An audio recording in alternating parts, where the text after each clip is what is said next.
Well, it looks like you no longer need a Hulu subscription to watch The Handmaid's Tale anymore. Just book a flight to Georgia and you can watch it all unfold in real time. A 30-year-old nurse, Adriana Smith, was declared brain dead over 3 months ago. She's still on life support though. Why?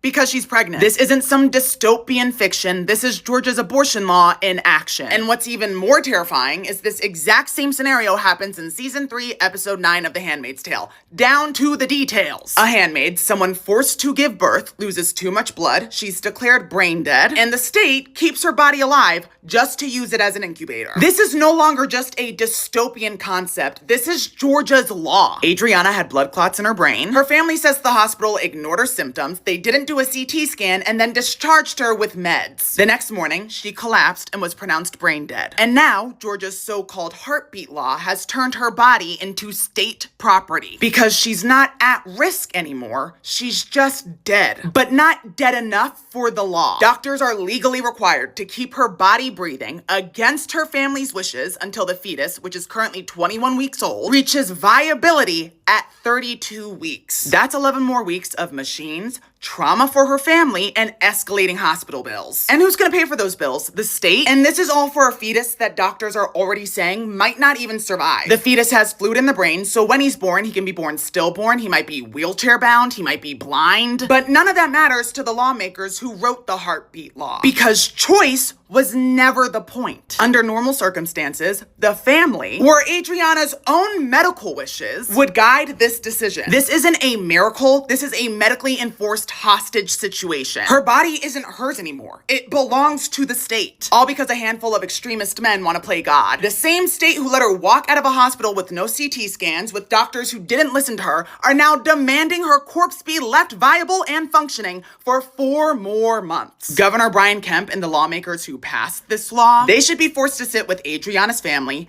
every single day and explain why their daughter's death is now a political stunt. Let's stop pretending this is about life. It's about power. It's about punishment. It's about stripping women, especially Black women, of dignity, autonomy, and peace. So no, this isn't an episode of The Handmaid's Tale. This is America in 2025.